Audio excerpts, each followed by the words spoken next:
This is the IELTS listening test. You will hear a number of different recordings, and you will have to answer questions on what you hear. There will be time for you to read the instructions and questions, and you will have the chance to check your work. All the recordings will be played once only. The test is in 4 parts. Pause. At the end, you will be given 10 minutes to transfer your answers to an answer sheet. Now turn to Part 1. Part 1. In this part, you will hear a telephonic conversation, and based on that you will get 10 questions. First, you have some time to read questions 1 to 6.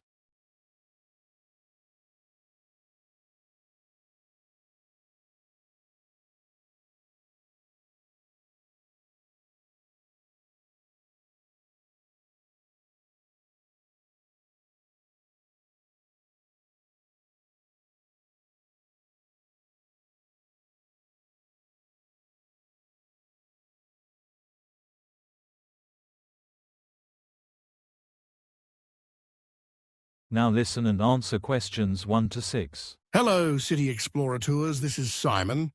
How may I assist you today? Hi Simon, my name's Karen Dalton.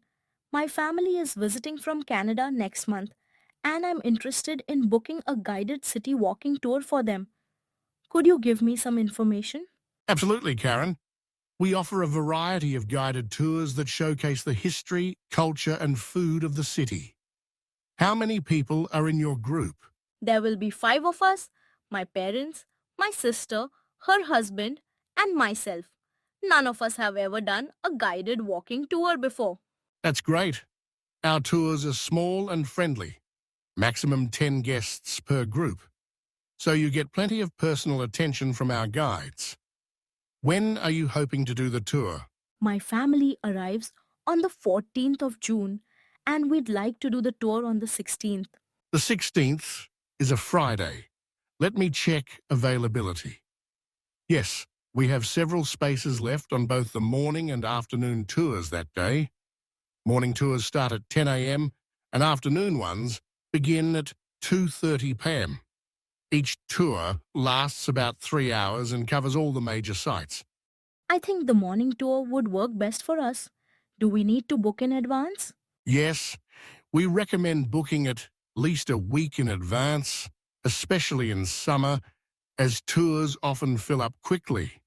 You can reserve by phone, online, or in person at our office. How much does the tour cost? The standard price is $20 per person, which includes the guided walk, entrance to the City Museum, and a coffee stop at a local cafe. Children under 12 get a discount. It's just $10 plus for them. That's good. My sister's husband is bringing their daughter, who's 10 years old. Perfect. So, 4 adults and 1 child. The total would be 90. Is there a guide who speaks French? My parents are more comfortable in French than English. Yes, we have bilingual guides available. Please mention the language preference when booking, and we'll make sure you get a French-speaking guide. That's great. Are the tours suitable for people with limited mobility? Most of our route is on flat paved streets, and we keep the pace gentle. If anyone needs extra help, just let us know. We can provide folding stools and can plan extra rest stops. That's thoughtful. Where do we meet for the tour? All our tours begin outside the main entrance of the Central Library, just opposite the old clock tower. Before you hear the rest of the conversation, you have some time to read questions 7 to 10.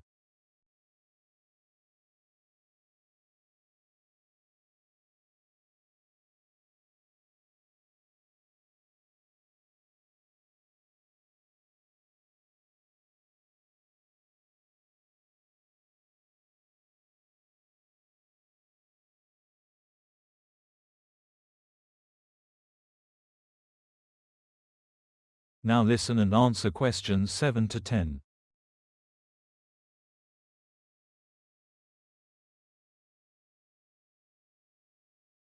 Will we have free time at any of the sites, or is it all guided?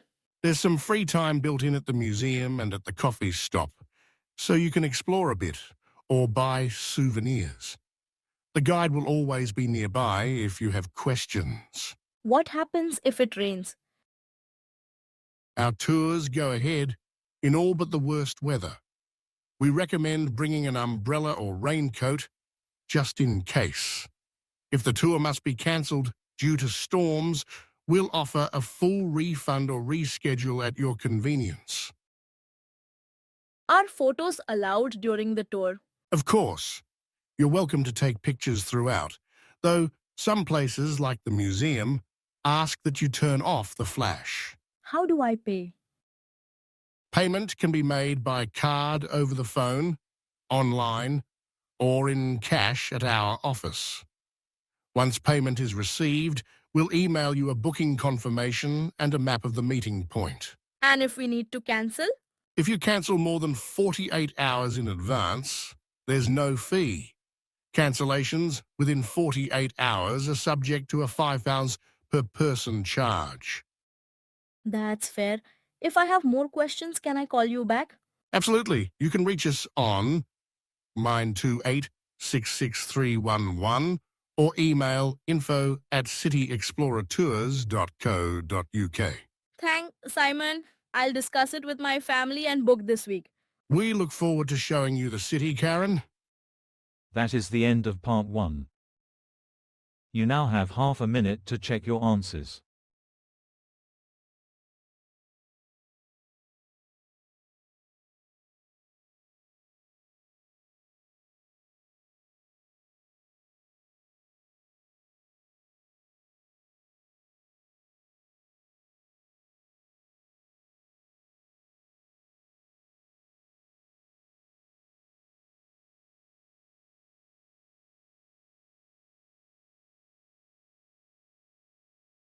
Part 2.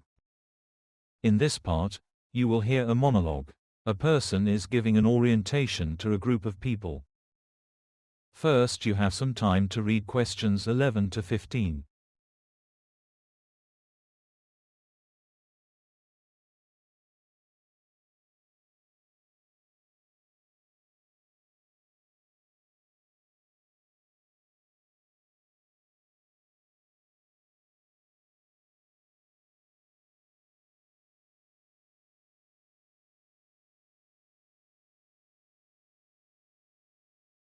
Listen carefully and answer questions 11 to 15.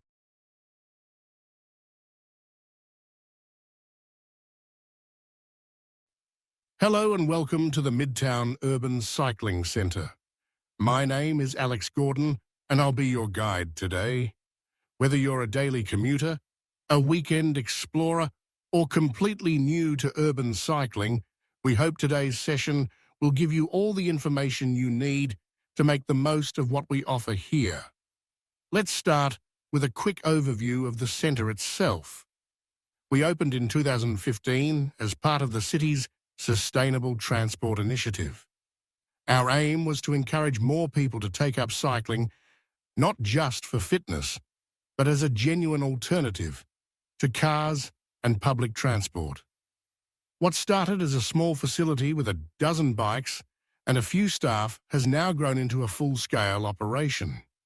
Today, we have over 150 bicycles, including electric bikes, cargo bikes, and adaptive cycles for people with physical limitations. We offer maintenance services, guided rides, safety workshops, and even storage solutions for regular users. We run two main membership schemes. The standard plan allows you to rent bikes at a reduced rate and book slots in our group workshops. The premium plan includes unlimited rentals, priority maintenance, and free access to exclusive training events. Both plans give you access to lockers and showers, which are especially handy for commuters. If you're unsure which membership is best, we recommend starting with standard and upgrading later. Our opening hours are another common question. We're open 7 days a week, from 6:30 a.m. to 10 p.m., so even early birds and late commuters can fit us into their schedule. For safety, we provide helmets and reflective vests with all rentals. Lights are fitted as standard, but please note, if you're renting after 6 p.m., a functioning rear light is legally required, so always check yours before leaving. Lastly, if your bike ever needs repairs, just bring it to our maintenance bay. We offer both express servicing, ideal for basic tune-ups, and full diagnostics for more serious issues. Members get a 20% discount, and walk-ins are also welcome.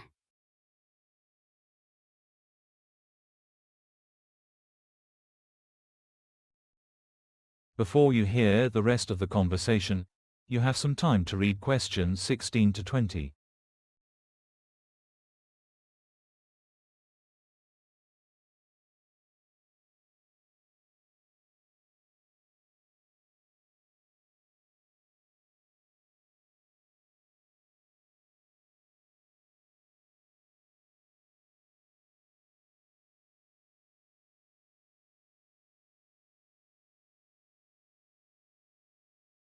Now, listen and answer questions 16 to 20.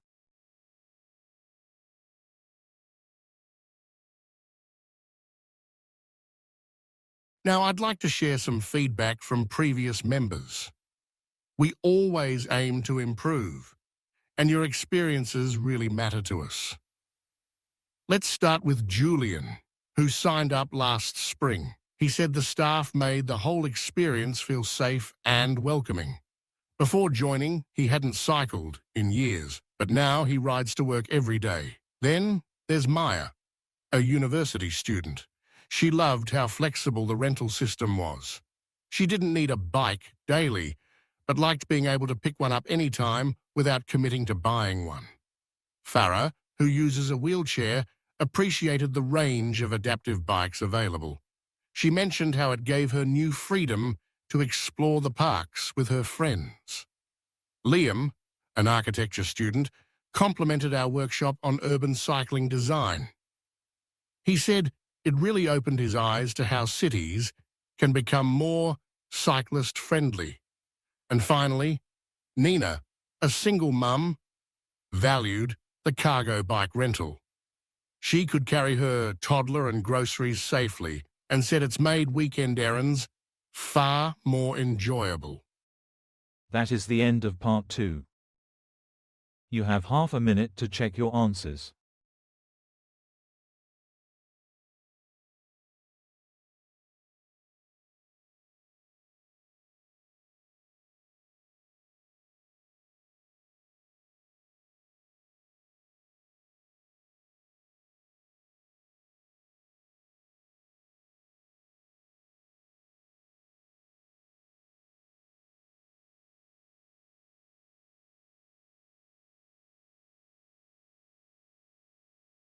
Part 3.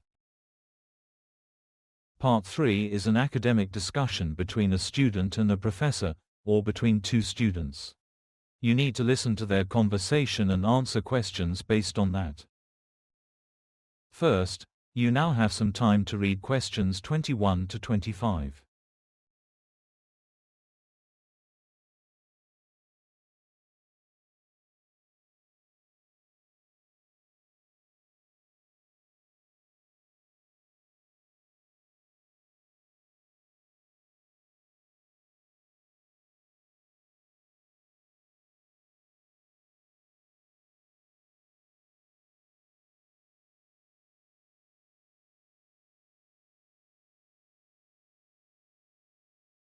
Now, listen and answer questions 21 to 25.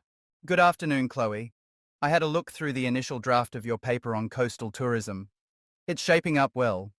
How are you progressing? Hello, Dr. Bennett. I'm making good progress, thank you. I've completed the core data collection, and I'm currently refining the analysis. I've chosen 3 small coastal towns to focus on: Whiteley Bay, Sandmere, and Langport. Those are good case studies. What aspects of the economic impact are you focusing on? I'm concentrating on 3 key areas: employment, seasonal business revenue, and infrastructure development. I've also tried to include the influence of tourism on local housing prices and rental availability, though that's more of a secondary point. That's quite comprehensive. Are you collecting data from local councils or businesses? Both, actually. I sent questionnaires to small business owners, cafes, souvenir shops, B&Bs, and I've also used data from local authority reports on seasonal employment and tourism revenue for the last 5 years. Good. Have you noticed any notable trends? Definitely. For instance, in Sandmere, tourism accounts for nearly 45% of local revenue during the summer, but the figure drops to under 10% in the winter. Employment also fluctuates greatly, with some businesses hiring up to 60% more staff between June and August. That kind of volatility can be both a blessing and a curse for local economies. What about the other towns? Whiteley Bay has done better at extending the season, partly through events and festivals that draw visitors in spring and autumn. Langport, on the other hand, struggles with its remote location and lacks year-round attractions. Are you proposing any solutions? Yes, one of my arguments is for investment in off-season attractions, like indoor cultural centers or ecotourism options. I also recommend training programs to help workers transition between seasonal and non-seasonal employment. Sensible. What frameworks are you using to support your analysis? I've used a regional economic development model to explain the multiplier effect and a bit of sustainable tourism theory to discuss environmental and social factors. I've also compared it with a similar coastal region in Portugal to show what's worked there. Excellent comparative element. How long is your paper currently? It's at about 3,900 words, excluding appendices. I may need to condense some of the background literature to give more space for discussion and recommendations. That sounds manageable. Just be careful not to cut too much from your theoretical framework. It supports your arguments. Now, how's your referencing? Mostly complete. I've used Harvard style as required and included everything so far. Just a couple more sources to add once I finalize the recommendations section. Perfect. Have you received feedback from your peers? Yes, we did a peer review last week. One suggestion was to provide more direct quotes from the business owners I interviewed. I've added a few, but I didn't want it to become anecdotal. A few well-chosen quotes can really bring a paper to life, especially when balanced with data. I think you're nearly there.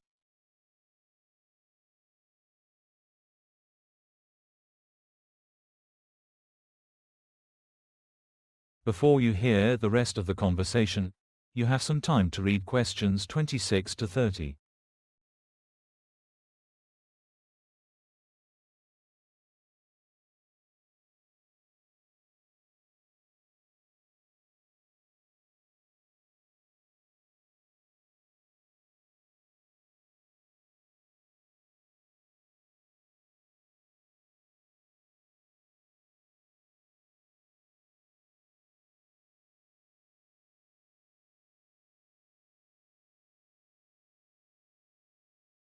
Now listen and answer questions 26 to 30.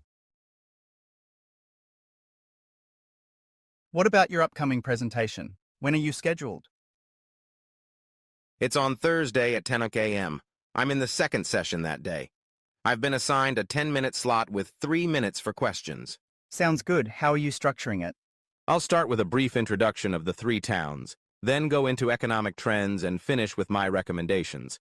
I've created 9 slides, most of which are visual, charts, maps, and 2 images of town centers for context. Are you including any multimedia? Just one short video, about 25 seconds, showing a local festival in Whiteley Bay. It helps highlight how events boost off-season tourism. That's a clever touch. Make sure the video runs smoothly. When are your slides due? We need to upload them to the portal by Wednesday at noon. I've already finished them, so I plan to upload them this evening. Good idea to be early. And have you rehearsed? Twice already with my flatmates. They gave me tips on pace and suggested I trim down a few details. I think I'll do one more run-through tomorrow night. Excellent. You sound well prepared. I'm looking forward to seeing your presentation. Thank you. I really appreciate all your guidance throughout. That is the end of part 3. Now you have 30 seconds to check your answers.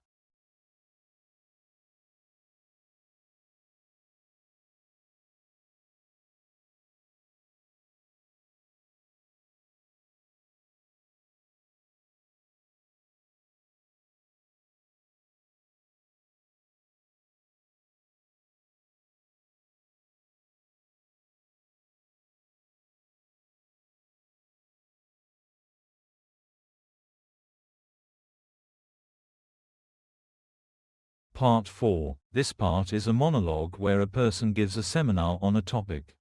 You need to listen and answer all the questions at once. First, you have some time to read questions 31 to 40.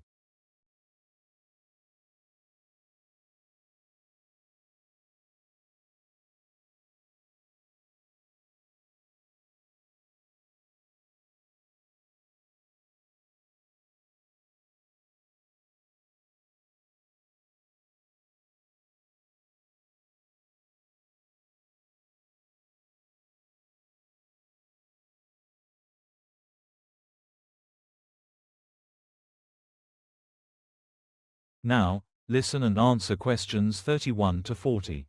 Welcome, everyone. Today we'll be exploring a fascinating and often misunderstood topic, the science of time perception. Why time seems to fly in some situations and crawl in others. We'll look at what shapes our experience of time and how scientists have tried to measure and understand this phenomenon. Let me start by asking you this. Have you ever noticed that a 5-minute wait can feel like an eternity at the dentist's office, but an hour with friends can pass in what feels like seconds? This is because our brains don't measure time like a stopwatch. Instead, time is a subjective experience, heavily influenced by attention, emotion, memory, and even our age. Now, from a physiological perspective, our sense of time is not located in a single brain region. Instead, it emerges from the activity of multiple interconnected systems. One critical area is the basal ganglia, which helps in measuring short time intervals, typically under a few seconds. Another key structure is the cerebellum, more commonly associated with movement, but also crucial in processing short bursts of time. Let's talk about internal clocks. Early theories proposed that humans have something like a ticking metronome inside the brain. One such theory is called the pacemaker accumulator model. According to this model, a pacemaker generates pulses at regular intervals, and these pulses are stored by an accumulator. The more pulses collected, the longer the perceived time. However, this idea has largely been replaced by more dynamic models, which focus on the brain's oscillatory patterns. Rather than having a single metronome, our brains seem to use changes in neural activity to track the passage of time.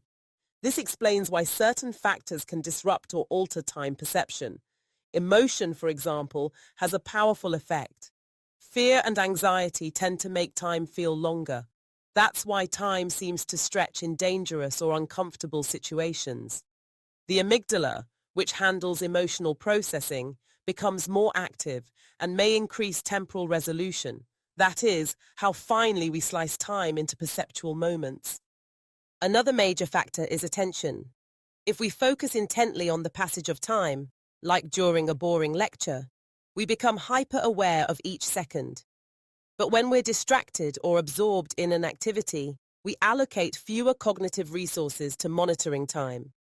As a result, time seems to move more quickly. Then there's memory. Our retrospective sense of how long something took is shaped by how many memories we formed during that period. More new or varied experiences create a sense that more time has passed. This is one reason why routine days feel short in memory, but long days full of new events feel even longer in hindsight. Let's consider how age changes our time perception.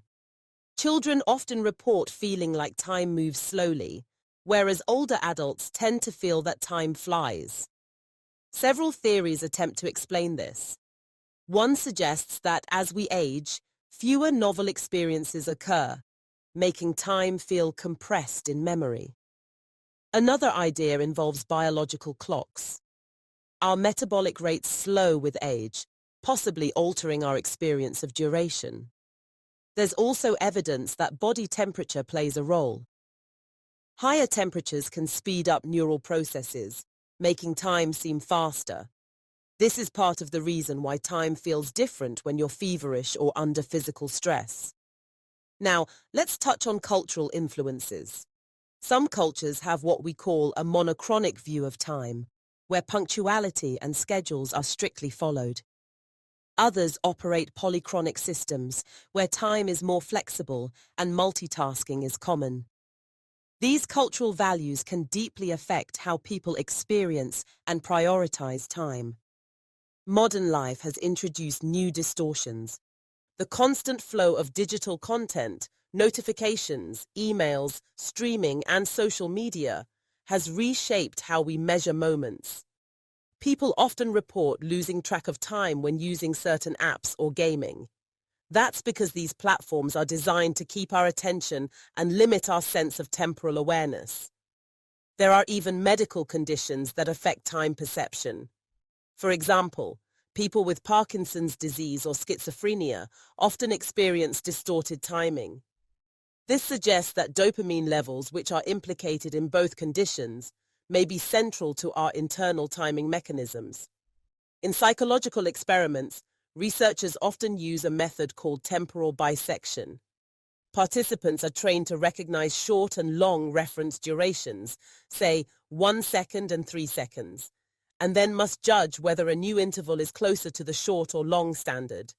These tests reveal just how imprecise and flexible our sense of time can be. So, to conclude, time perception is not absolute. It's a fluid, malleable construct shaped by biology, psychology, and the world around us. Understanding this gives us insight not just into how our brains work, but also into why we experience life the way we do. That is the end of part 4. You have now 30 seconds to check your answers.